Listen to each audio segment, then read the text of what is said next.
Buenos días, buenas tardes o buenas noches, según sea el caso, oyentes del futuro. Les saluda con gusto Andrés Cota Iriart de la Sociedad de Científicos Anónimos. Aquí grabando esta colaboración para Colectivo Motus desde el closet de mi casa, pues estamos en tiempos pandémicos. Así es que, pues nada, de antemano una disculpa, se nos meten ruidos incidentales, ¿no? Aviones, maullidos, gotas de lluvia. Allá afuera está empezando a llover. En fin, estamos a mitades de mayo, pico de contagios de la pandemia en puerta. Yo quería aprovechar pues la coyuntura, la atención que se le está dando a este tipo de temas para platicarles de otra pandemia. No agobiarlos más con información del SARS-CoV-2. Ya veremos cómo se va desarrollando eso, no nos queda de otra. Pero para platicarles de otra pandemia. Y no me refiero a la obesidad, que como bien saben todos asola a una buena porción de la población humana, pero que es un poco más abstracta, ¿no? Porque responde a diversas variables, es multifactorial, sino a una pandemia causada por otro patógeno. No un virus, sino un protozoario, un parásito que se aloja en un tercio de la población humana. O bueno, esa es una de las estimaciones. Algunos científicos menos positivos dicen que quizás se aloje hasta en el 50% de la población humana.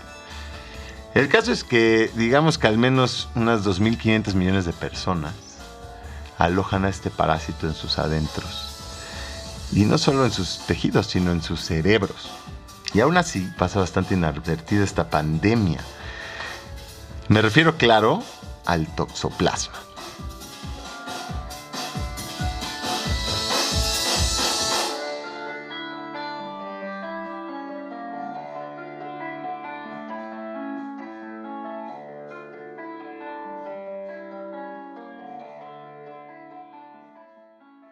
Toxoplasma gondii, se llama la especie, y pues es un parásito unicelular, es un protozoario, entonces son células eucariontes que tienen en su arsenal fisiológico un montón de virtudes sobrecogedoras, digámoslo.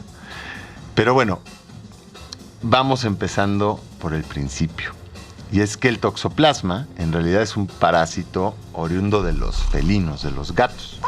Digamos que el gato es su hospedero definitivo. En el tracto digestivo de los gatos es donde se pueden reproducir estos toxoplasmas. Pero, y no es un pero menor, pero la evolución ha encaminado a que este parásito, antes de llegar al felino, tenga que invadir a otro organismo para pasar por su desarrollo. Es decir, que necesita invadir a un hospedero intermediario, un vertebrado de sangre caliente, que de preferencia figure en el menú de los felinos, porque verán, la idea del parásito es transmitirse a través de la cadena alimenticia para alcanzar el tracto digestivo del felino. Entonces infecta pues ratas, bueno, roedores en sentido amplio, aves. En realidad le da un poco igual, siempre y cuando logre llegar a un felino. Pero vamos a quedarnos con el ejemplo de las ratas, ¿no? Las ratas se contagian cuando consumen huevos del parásito, que pues vienen en la materia fecal de los felinos, ¿no? Que haya entrado en contacto con tierra, agua, alimentos que consume la rata y que cargue los huevos. Y los huevos, una vez dentro de la rata, eclosionan, generan una forma larvaria que se aloja en los tejidos de la rata. Pero bueno, recordemos que quiere llegar al gato, ¿no? Es un predicamento, porque este es un ser unicelular contenido en los tejidos de un animal que quiere llegar a un animal distinto. ¿Qué hace el toxoplasma para aumentar esta probabilidad? Pues secuestra la voluntad de la rata, manipula su mente, literalmente hablando, y la lleva a cometer actos pues descabellados desde el punto de vista de un roedor, ¿no? En este caso, lo que hace el toxoplasma es que las ferormonas presentes en la orina de los felinos, en lugar de hacer que la rata infectada salga corriendo como sería lo que se esperaría, sucede todo lo contrario. En lugar de huir ante la presencia de esas ferormonas, la rata parece buscarlas. Es más, parece tener una especie de reacción erótica a ellas.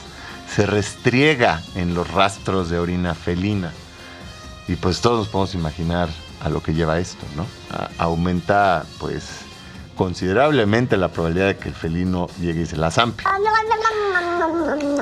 Curiosamente, lo que pasa es que el toxoplasma hace que la rata tenga una atracción fatal por la orina felina. Y es una atracción fatal en toda la extensión del término, porque pues básicamente en esa atracción está la muerte de la rata. ¿Cómo lo consigue? Pues aquí es donde las cosas se empiezan a poner muy interesantes, porque el toxoplasma ha ido puliendo y esculpiendo a base de prueba y error biológico a través de la evolución un sistema muy sofisticado de hackeo cerebral de los mamíferos. Lo consigue básicamente haciendo tres cosas. Altera notablemente la actividad de la amígdala.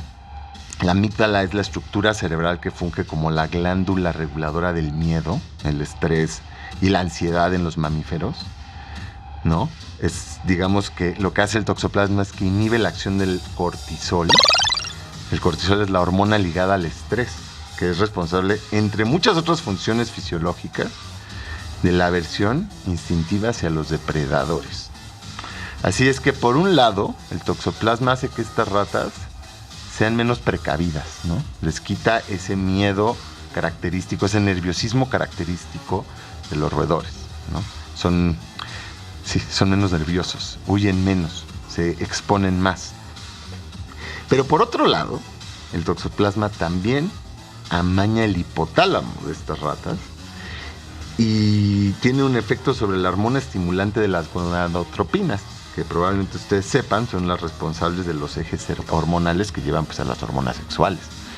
Entonces, bueno, ahí está teniendo una incidencia también sobre la respuesta erótica de la rata. Pero además, y quizá lo más sobresaliente de la cuestión, es que estos toxoplasmas cuentan con un par de genes en su arsenal fisiológico que le permiten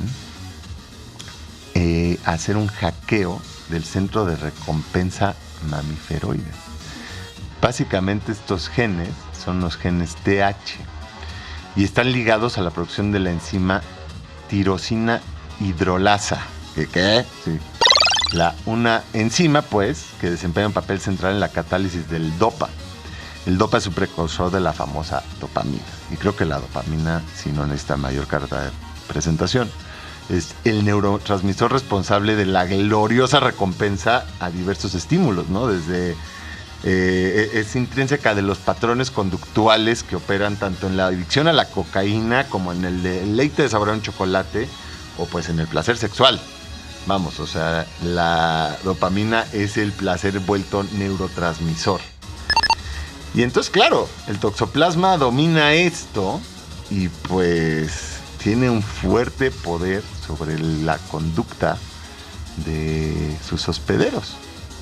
Imagínense, se enchufa a este sistema dopaminérgico de la recompensa y juguetea con él. O sea, cambia los factores que te causan placer. Y pues así conduce a la rata a este tipo de cosas como restregarse en la orina felina. Robert Sapolsky, que es un neuroendocrinólogo que quizá ubiquen, es un escritor también, tiene varios libros muy recomendables, como Memorias de un primate, o recientemente publicó Behave, que es como la nueva Biblia del comportamiento humano. Bueno, Robert Sapolsky, que es uno de los mayores investigadores de toxoplasma, lo dice de esta manera, dice: este protozoario parece saber más sobre las bases neurobiológicas de la recompensa y del estrés que todos los científicos juntos, del mismo modo que el virus de la rabia parece entender mejor lo respectivo a la agresión y a la conducta violenta que nuestros mejores neurólogos. Ahí lo tiene. El toxoplasma, pues, entiende mejor de neurología que nosotros mismos. El caso es que pues secuestra el cerebro de la rata, la manipula y llega a pues, su ansiado felino, donde se reproduce, donde se enquista en los tejidos del felino también, y se reproduce y libera sus huevecillos en las heces fecales de estos felinos, que pues cerrarán el ciclo de vida.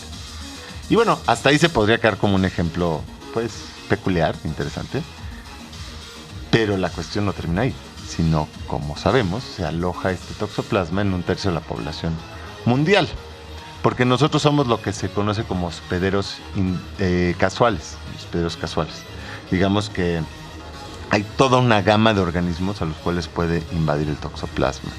Puede invadir a vacas, puede invadir a borregos, cabras, osos, tigres, patos, bueno, prácticamente a cualquier mamífero o vertebrado de sangre caliente. Delfines, en fin, vertebrados de sangre caliente. Básicamente aves y mamíferos, tanto marinos como terrestres. Y la mayoría de estos, el grueso de estos, son lo que se conoce como hospederos casuales, ¿no? Porque en realidad no siempre les sirven de puente al toxoplasma para llegar al estómago de un felino. En caso de que sí les sirva, pues entonces ese organismo es un hospedero intermediario, ¿no? Pero bueno, a veces termina, dado que las heces felinas con los huevos, ¿no?, pueden entrar en contacto pues con el agua, con la tierra, con el alimento, como ya lo mencionábamos, pueden ser consumidos los huevos de toxoplasma, pues por muchos tipos de animales.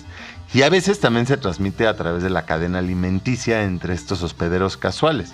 Digamos que un borrego se comió el pasto que estuvo en contacto con esas heces fecales felinas y el toxoplasma fue y se alojó en sus tejidos, y luego nosotros nos comemos al borrego y además la barbacoa estaba mal cocinada y entonces pues el toxoplasma acaba dentro de nosotros. Entonces como que los ejes de transmisión por los cuales puede llegar a los humanos el toxoplasma, por un lado, evidentemente es a través de las heces felinas, ¿no?, de las mascotas, con el mal manejo de la arena de las mascotas, pero no me refiero a los dueños de los gatos únicamente, sino que piensen ustedes cómo es el sistema de desechos hoy en día. Esa arena de los gatos domésticos pues va y acaba básicamente o en los vertederos de basura, en los grandes vertederos de basura, o directamente en los desagües. Y a través de ambos puede trasminar, ¿no?, a la tierra, a los cuerpos acuíferos, correr por los ríos, en fin, es una propagación amplísima. Y no solo está en, digamos, las heces felinas de gatos domésticos, por supuesto, también en los gatos ferales, que se piensa que hoy en día la población de gatos domésticos ferales es 2 veces más grande que la de los gatos domésticos que sí están en cautiverio. Más o menos los números de los gatos domésticos en cautiverio por ciento rondan los 600 millones. Es una de las mascotas más populares, si no es que la más popular a nivel mundial en estos momentos. Y pues imagínense, al menos otros 1.200 millones de gatos ferales. Además de los otros tipos de felinos, de los grandes felinos, que también le sirven al toxoplasma para propagarse. El caso es que gracias a las actividades humanas, pues estamos hablando ahorita del reinado del toxoplasma. Empieza a haber unos casos, pues la verdad, muy, muy sorprendentes. Por ejemplo, en Hawái, hace unos meses, hubo una mortandad masiva de focas monje. Y no se sabía bien por qué. Y se determinó que tenían toxoplasma y que se estaban muriendo posiblemente por el toxoplasma mismo. Y si no, pues al menos esa gran mortandad sirvió para constatar qué tan diseminado ahorita está el toxoplasma, que está ya entrando pues directo en los ambientes marinos. También se han encontrado toxoplasma en cetáceos, en delfines, en ballenas. No sabemos si esto es algo nuevo o no, pero puede ser, podemos especular que es relativamente reciente, porque pues los desagües de la humanidad, ustedes recuerdan a dónde van a parar. Entonces estamos diseminando huevos de toxoplasma por todos lados, ¿no?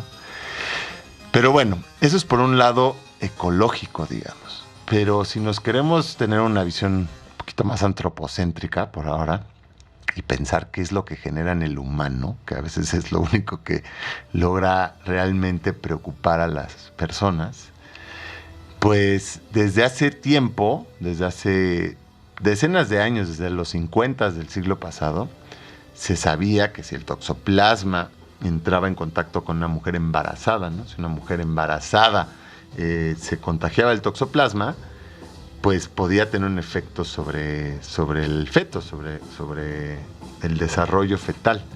Y bueno, depende en qué momento del desarrollo fetal entre en contacto, ¿no? La mujer en cuestión. Si digamos que se embarazó hace poco, si el embrión es pequeño, muchas veces lo aborta directamente. Se piensa que el toxoplasma es uno de los casos de aborto de repetición más comunes, de hecho. Si el feto está un poco más grande, digamos que ya está en etapa de desarrollo intermedia, pues el toxoplasma puede, si no lo aborta, puede generarle malformaciones graves. Y si el feto ya estaba llegando a término, se pensaba, no tenía un efecto mayor. Sin embargo, en tiempos recientes se empieza a correlacionar la exposición a toxoplasma con esquizofrenia, con alta propensión de desarrollar esquizofrenia. Y esto puede ser debido a una exposición al toxoplasma en la panza de nuestras mamás o cuando éramos niños. No se sabe muy bien, pero no solo se está correlacionando con la esquizofrenia, sino con otras patologías mentales, con adicciones, con accidentes vehiculares. También esto es algo que ya se había observado tiempo antes, que de hecho hasta había como cierta noción popular entre los cirujanos, ¿no? De que si llegaba un accidentado de moto o un accidentado de coche, checaban que no tuviera toxoplasma en sus tejidos antes de donar los órganos. Pero no se sabía en por qué, nada más era como una sapienza popular.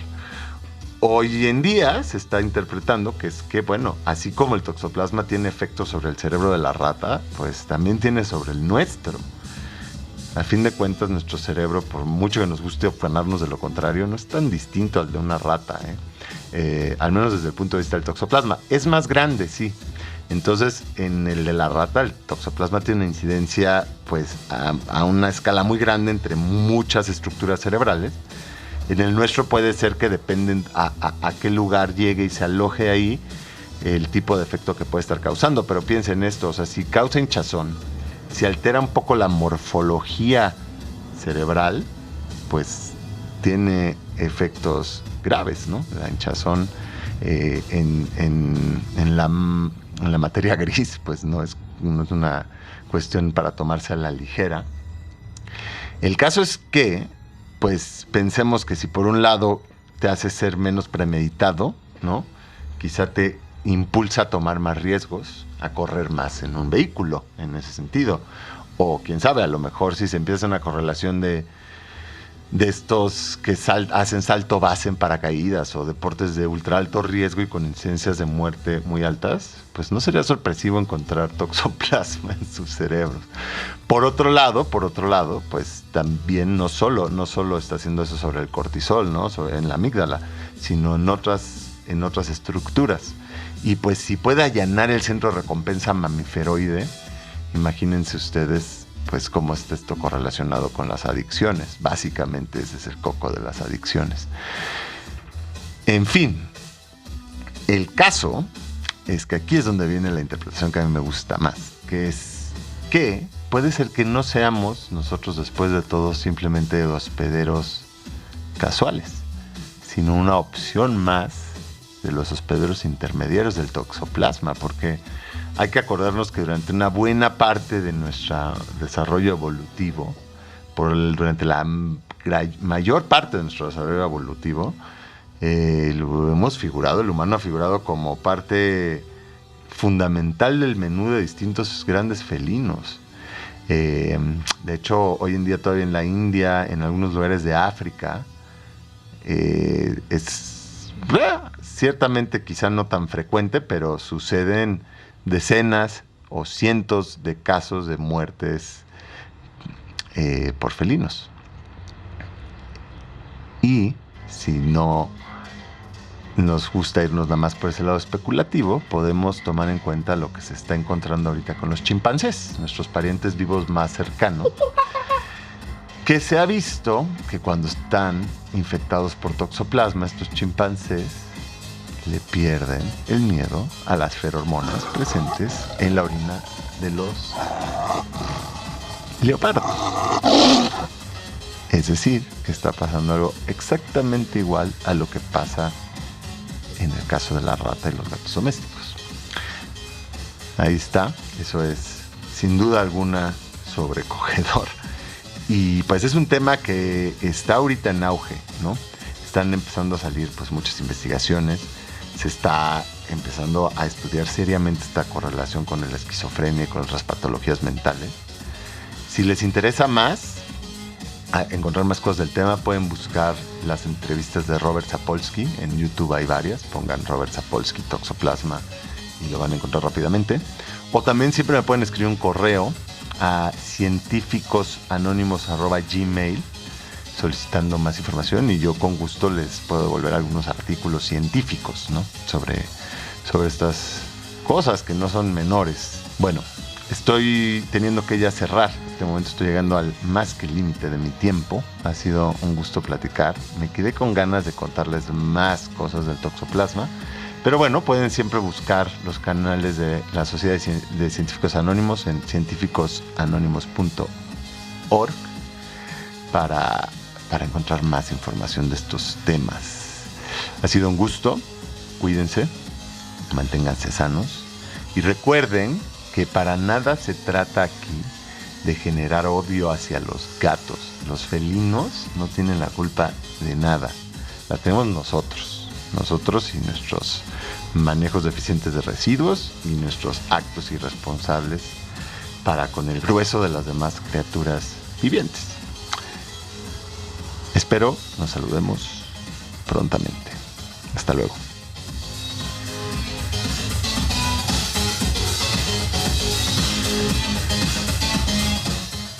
Motus.